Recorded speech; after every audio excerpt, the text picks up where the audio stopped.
ওহ গিন্নি, তোমার কি এক্ষুনি উঠান ঝাড়ু দেওয়ার দরকার ছিল?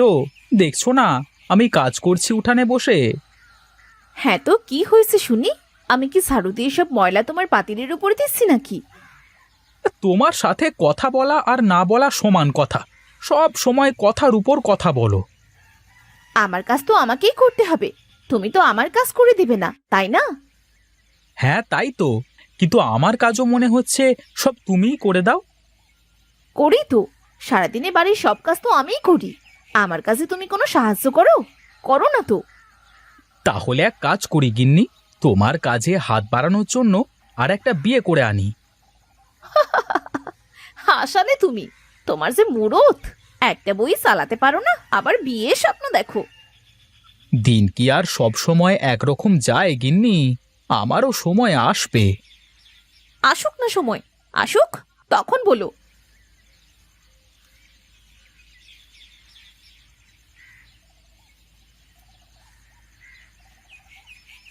এই রাখবেন নাকি মাটির হাঁড়ি পাতিল? আমার কাছে পাবেন মাটির হাঁড়ি, তাওয়া, কলসি, মুচি। কিরে বিনয়, কি খবর তোর? আর খবর দাদা, কুমোর মানুষ, মাটি বিক্রি করে খাই। কি বলিস এসব? তোরা তো শিল্পী রে, কেমন করে হাতের কাজ করে কত সুন্দর সুন্দর জিনিস বানাস। এ করে যে পেট চলতে চায় না দাদা, সংসারের খরচ চালাতে গিয়ে নাকানি চোবানি খেতে হয়।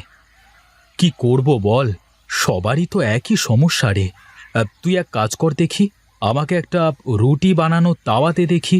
তোর বৌদি নতুন তাওয়া না হলে রুটি বানিয়ে দেবে না। হ্যাঁ বেশ বেশ, এই নাও দাদা তোমার তাওয়া। কয় টাকা দিতে হবে রে তোকে? বেশি না দাদা, 5 টাকা দিলেই হবে। আমি তাহলে চলি রে বিনয়, অন্য সময় কথা হবে।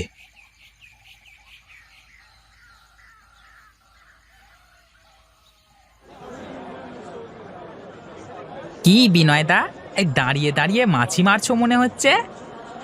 কি আর করব, তোর দোকান থেকে মাছিগুলো মিষ্টি খেয়ে এসে আমার এখানে এসে মরে। তা বেচা কেনার যা অবস্থা গো, তাতে করে ব্যবসা ছেড়ে ভিক্ষে করা লাগবে দুদিন পর। তা মন্দ বলিসনি রে, কিন্তু আমাদের তো কেউ ভিক্ষাও দেবে না। কেন কেন? ভিক্ষা দেবে না কেন? ভিক্ষা করতে গেলেই তো সবাই বলবে গায়ে জোর আছে, তারপরও ভিক্ষা করতে লজ্জা করে না। আরে ছাড়ো তো মানুষের কথা, মানুষ যা বলবার তা বলবেই। বেচা কেনা তো নেই, চল চা খেয়ে আসি। চল যাই, পয়সাকে দেবে শুনি। তোর বেচা কেনা হয়েছে তুই দিস, আমি আবার পরে খাওয়াবো। জানতাম তুই এমন একটা কথাই বলবি। নে চল চল, আমি দেবো পয়সা, চল।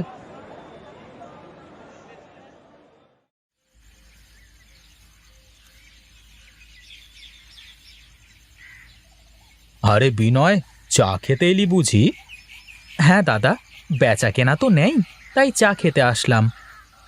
বেশ বেশ, বস দেখি, তা রামুর কি খবর রে? আর খবর দাদা, ব্যবসা বাণিজ্যের যা অবস্থা, তাতে করে বেঁচে থাকাই দায় হয়ে যাচ্ছে গো।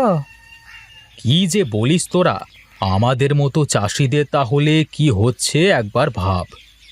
কি আর ভাববো, তোমরা তো ঘরে খাও, মাঠে ফসল ফলাও, কয়েকটা জিনিস কেনা লাগে তোমাদের মাত্র। আর আমাদের এই ব্যবসার টাকা দিয়ে সব কিনে খেতে হয় গো। এই, আমাদের দুটো চা দাও দেখি।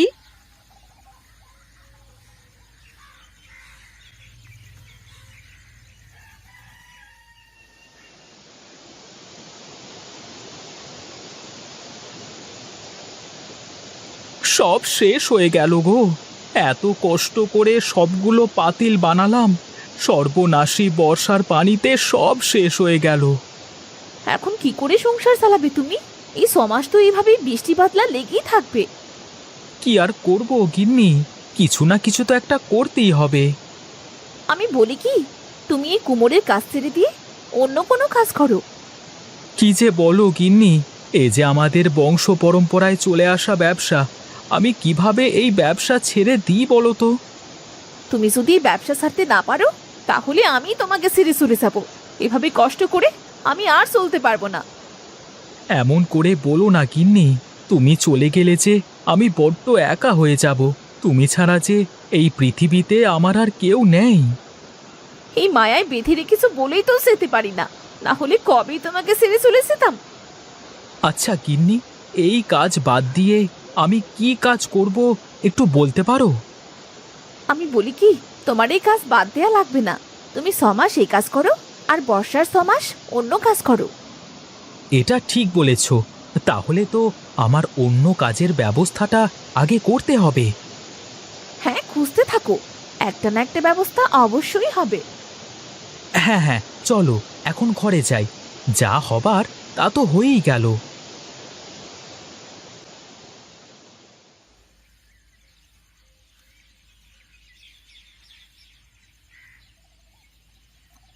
এ কি বুড়িমা, তুমি এখানে বসে কাঁদছো কেন? আমার শরীরটা খুব একটা ভালো না রে বাসা, খুব বিপদে পড়েছি, হাঁটতে পারছি না। তোমার বাড়ি কোথায় বুড়িমা, আর যাচ্ছই বা কোথায়? আমার ঘরে কোনো খাবার নেই রে বাবা, আমি ভিক্ষে করে খাই, যেখানে একটু জায়গা পাই সেখানেই থেকে যাই। ও আচ্ছা, তার মানে এই জগৎ সংসারে তুমিও আমার মতো একলা? হ্যাঁ রে বাপ, আমার কেউ নেই, মরলে কাদার জন্যেও মানুষ নেই।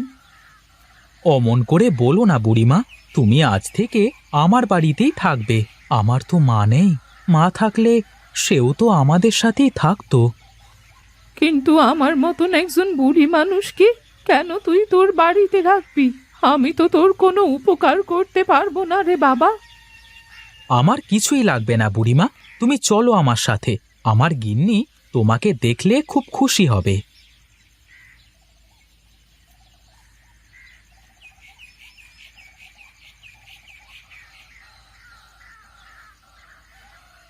এ তুমি কাকে নিয়ে এসেছো? আমাকে তুমি চিনবে না মা, আমি এক ভিখারি। কি, তুমি এই ভিকিরিকে কেন সাথে করে এনেছো?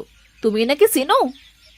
শোনো গিন্নি, আজ থেকে বুড়িমা আমাদের সাথেই থাকবে। ওনার দেখাশোনা তুমি করবে। চেনো না জানো না, এরকম একজনকে তুমি সাথে নিয়ে কেন আসলে বলো তো? আর বলছো কিনা আমি তার দেখাশোনা করব? বলেছিলাম না রে বাবা, আমায় নিয়ে যাস না, তুই আমায় জোর করে নিয়ে এলি তো। এখন তোর বউই তো আমাকে মেনে নিতে পারছে না রে বাবা। আরে কি বলো বুড়িমা, এটা আমার বাড়ি, আমি যা বলবো তাই হবে। তুমি এ বাড়িতেই থাকবে। চলো আমার সাথে, ঘরে চলো।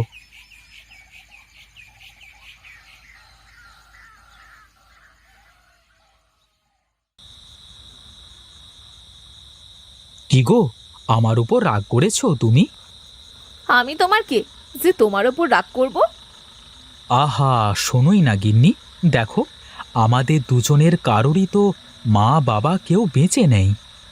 হ্যাঁ, তো কি হয়েছে? দেখো, আমার মা যদি বেঁচে থাকতো তাহলে তুমি তাকে আমাদের সাথে রাখতে না? হ্যাঁ, তা তো রাখতামই, কিন্তু ওই বুড়িটা তো তোমার মা না। আর তাছাড়া আমাদের সংসারই তো চলে না। সংসারের অবস্থা কেমন তা তো তুমি খুব ভালো করেই জানো। হ্যাঁ জানি যে আমাদের সংসারে এখন নুন আনতে পান্তা ফুরিয়ে যায়, কিন্তু ওই অসহায় বুড়ির কথা একবার ভাবো। কেউ নেই দুনিয়ায়, তারপরও কিভাবে ভেসে বেড়াচ্ছে। তুমি তো খুব দয়ালু মানুষ, তুই সব সময় মানুষের উপকার করো। তুমি বিপদে পড়লে তোমায় আর কেউ দেখবে না। দেখো গিন্নি, কারোর উপকার করে তার থেকে প্রতিদান আশা করা ঠিক না। আমি তাই কারোর কাছে কিছু আশা করি না।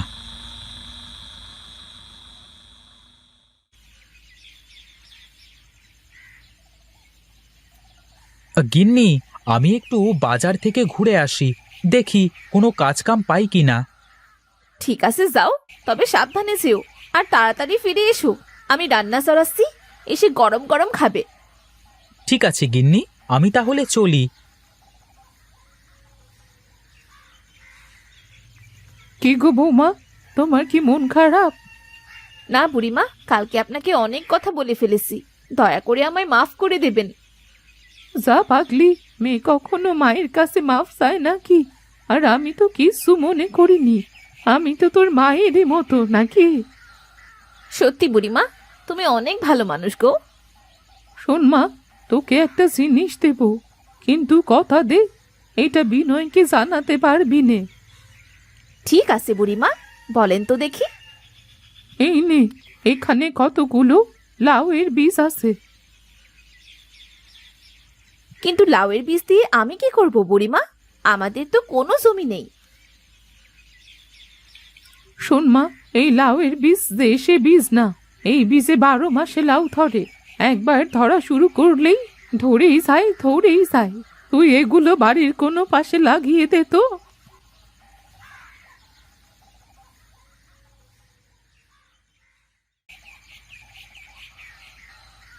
শোন মা, দুদিনে এই গাছ অনেক বড় হয়ে যাবে। 2 দিন পর জাংলা দিয়ে দিতে হবে। দেখিস কেমন কদিনে কত লাউ ধরে। ঠিক আছে বুড়িমা, আগে তো ধরুক, তারপর দেখা যাবে।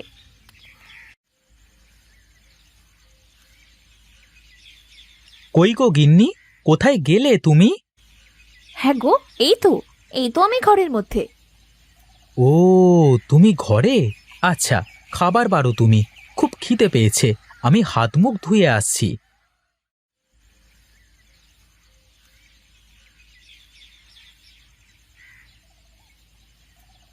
উম বাহ, খুব সুন্দর হয়েছে তো রান্না। তা বুড়িমাকে খেতে দিয়েছো তো? খেয়ে পুকুরের ধারে একটু হাঁটতে গেছে। সারাদিন আমার সাথে কত গল্প করে, খুব ভালো মানুষ গো। হ্যাঁ গো গিন্নি, সেই জন্যই তো সাথে করে এনে বাড়িতে রাখলাম।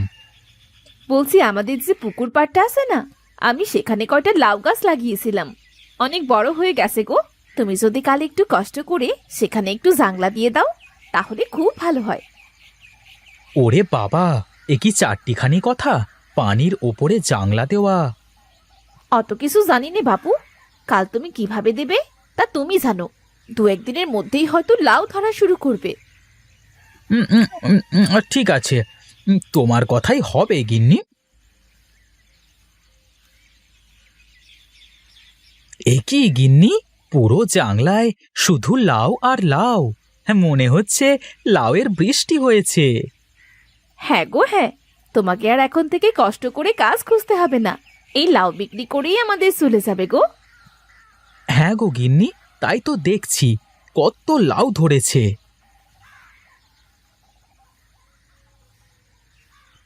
এ কি বুড়িমা, তুমি এখানে চলে আসলে? শোন বাবা, এই গাছে 12 মাস লাউ ধরবে। একটা বোট থেকে একটা লাউ কাটলে পরদিন আবার সেখানে লাউ ধরবে। তার মানে লাউ কাটবার সাথে সাথে সেখান থেকে আবার লাউ ধরা শুরু করবে? হ্যাঁ রে বাবা, এখন থেকে তোকে আর কাজ করা লাগবে না রে বাবা। এই লাউ বিক্রি করেই তোর সংসার চলে যাবে। আরে সবকিছুই করেছে বুড়িমা, লাউয়ের বীজ বুড়িমাই আমায় দিয়েছে। তাই নাকি বুড়িমা? রূপা কি সত্যি বলছে? হ্যাঁ রে বাবা, সেদিন রাতে আমি তোদের অভাবের কথা শুনে খুব কষ্ট পেয়েছি, তাই তো তোকে না বলে বৌমাকে এই লাউয়ের বীজের চারাগুলো এখানে লাগিয়ে দিতে বলেছি, যাতে করে তুই একেবারে এই লাউগুলো বিক্রি করে সংসার চালাতে পারিস রে বাবা। তুমি আমার জন্য যা করলে বুড়িমা, আমি যে কি বলে তোমাকে ধন্যবাদ জানাবো। মাকে কেউ ধন্যবাদ জানায় কখনো? সত্যি কথাই বলেছো বুড়িমা। চলো এখন আমরা সবাই বাড়িতে যাই, ও বেলা আবার লাউ কেটে বাজারে নিয়ে যেতে হবে তো।